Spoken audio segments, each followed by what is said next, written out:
டித்வா புயல் கடந்த 6 மணி நேரத்துல இலங்கை கடலோர பகுதிகளிலும் அதனை ஒட்டிய தென்மேற்கு வங்கக்கடல் பகுதிகளில் மணிக்கு 7 கிலோமீட்டர் வேகத்துல நகர்ந்து வடக்கு நோக்கி நகர்ந்து இன்று காலை நிலவரப்படி அதே பகுதியில மையம் கொண்டிருக்கிறது. தற்போது இலங்கையுடைய திருகோணமலைக்கு வடமேற்கே சுமார் 80 கிலோமீட்டர் தொலைவிலும், இலங்கையுடைய மட்டக்களப்பிற்கு வடமேற்கே 190 கிலோமீட்டர் தொலைவிலும், இந்தியாவுடைய காரைக்காலில் இருந்து 220 கிலோமீட்டர் தொலைவிலும், புதுச்சேரியில் இருந்து 330 கிலோமீட்டர் தொலைவிலும், அதே போல சென்னையிலிருந்து 430 கிலோமீட்டர் தொலைவிலும் இந்த புயலானது தற்போது மையம் கொண்டிருக்கிறது. தொடர்ந்து இது ஆந்திர பிரதேச கடற்கரை பகுதியை நோக்கி மெல்ல மெல்ல வடக்கு வடமேற்கு திசை நோக்கி நகர்ந்து தமிழ்நாடு, புதுச்சேரி மற்றும் ஆந்திர பிரதேச கடற்கரைக்கு அப்பால் இருக்கக்கூடிய தென்மேற்கு வங்கக்கடல் பகுதியை நவம்பர் 30ஆம் தேதி அடையக்கூடும் என கணிக்கப்பட்டிருக்கிறது.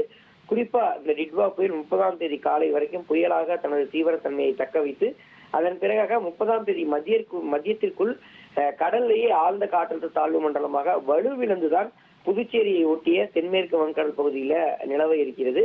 அதனைத் தொடர்ந்து வட தமிழகம் நோக்கி நகர்ந்து தாழ்வு மண்டலமாக டிட்வா புயல் மேலும் வலுவிழக்கும் சென்னைக்கு அருகில் இருக்கக்கூடிய தென்மேற்கு வங்கக்கடலை அடையும் என எதிர்பார்க்கப்படுகிறது.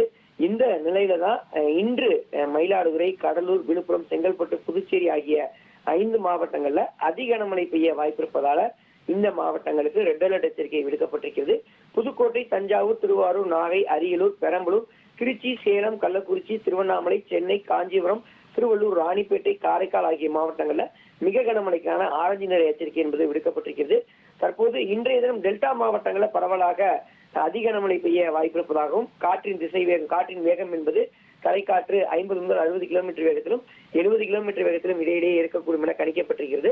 மேலும் கொஞ்சம் கொஞ்சமாக வட தமிழகம் நோக்கி நகரக்கூடிய இந்த புயலானது நாளைய தினம் முழுவதும் சென்னை, செங்கல்பட்டு, காஞ்சிபுரம் உள்ளிட்ட வடகடலோர மாவட்டங்கள்ல இதனுடைய பாதிப்பை கொடுக்கும் என எதிர்பார்க்கப்படுகிறது.